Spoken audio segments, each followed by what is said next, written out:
Hey guys, how's it going? Michael Troy here, and today we're going to be looking at Uncanny X-Men number 185, Rogue Public Enemy by Chris Claremont and John Romita Jr. Alright, so it was the 80s, look at 185 of the X-Men, 60 cents. John Romita Jr. is the artist. He's been in the book since he drew the second half of the double-sized 175, Paul Smith's last issue. We have the Paul Smith little box heads here still, and that makes me happy because Paul Smith is like my favorite X-Men artist next to John Byrne as far as anyone who's done the regular book. It's funny because I really did not like John Romita Jr. when he took over. It looked so ugly to me compared to Paul Smith, but it grew on me. I have a huge nostalgic affection for this art now, and he did win me over a lot. Like, I loved his Daredevil run with Anna Senti. I loved the Daredevil series he did with Frank Miller. I liked Thor. I mean, there's a lot of stuff. Anyway, I think it's just a little jarring. You know, it's like when you're performing, you don't want to follow someone who's, fantastic. Anyway, so Chris Claremont writer, John Romita Jr. and Dan Green artists, Tom Orzechowski, classic X-Men letterer, and Glynis Wein, colorist, and the Senti editor. All right, so I'm digging the pinks and stuff with that. I love Rogue's costume. Like, what the hell is that? Poor Rogue in her fashion.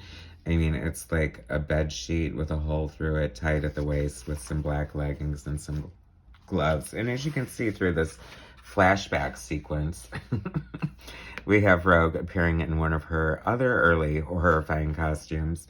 I mean, what is that with the peplum and the shoulders and the...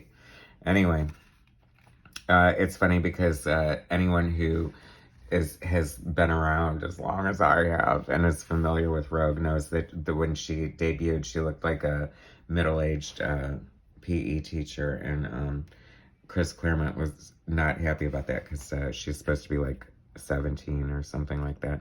Anyway, here she is absorbing Storm's power, that wretched witch. Is this the... oh, wait, this is it. This is like one of the... I feel like you have to really love your characters to torture them the way that Chris Claremont did. See, there's some fun things going on in the art. Like, I love this use of Zipatone, and that's kind of creative.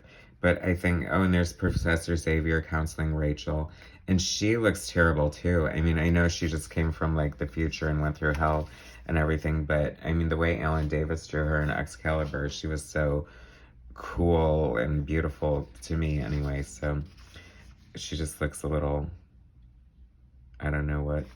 John Romita Jr. is an excellent storyteller, though. I mean, I think that's one of his huge strengths, is that the beats just go smoothly. Once again, another cool use of Zipatone there.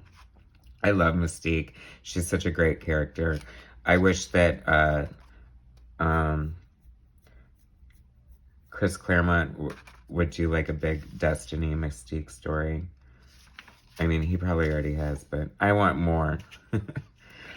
Not gonna happen. Not gonna happen. I was thinking about that earlier. This is fun. Rogue in the bayou in a bathing suit. This is some good, like, and this is why Chris Claremont is so great. Like, these are probably two of the most amazing pages in X-Men.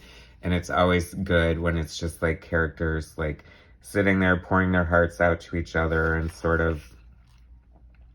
So this is so weird, like, and ironic, because she lets Rogue absorb her powers, not knowing what's coming.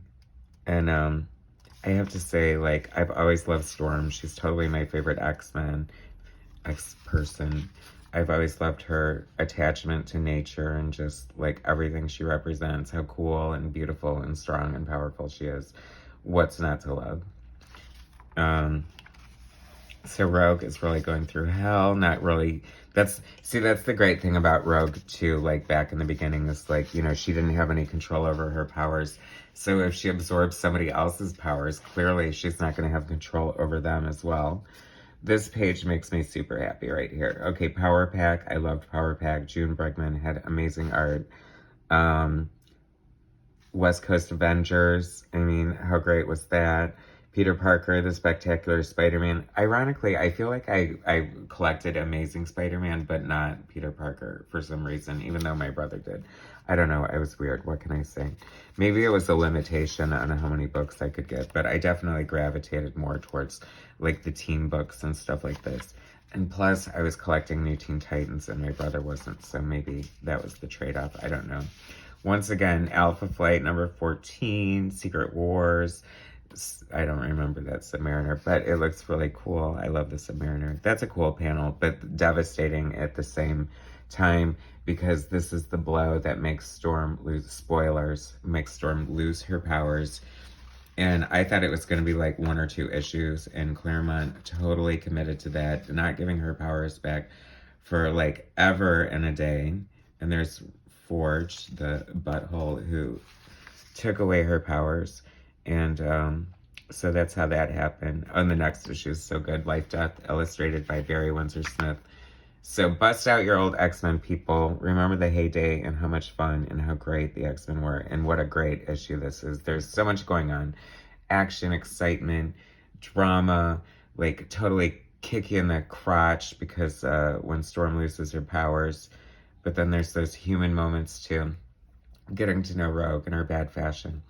Anyway, thanks for watching. Please subscribe to my channel. Hit like, subscribe, share my content, and I'll bring you some more later. All right, thanks, guys.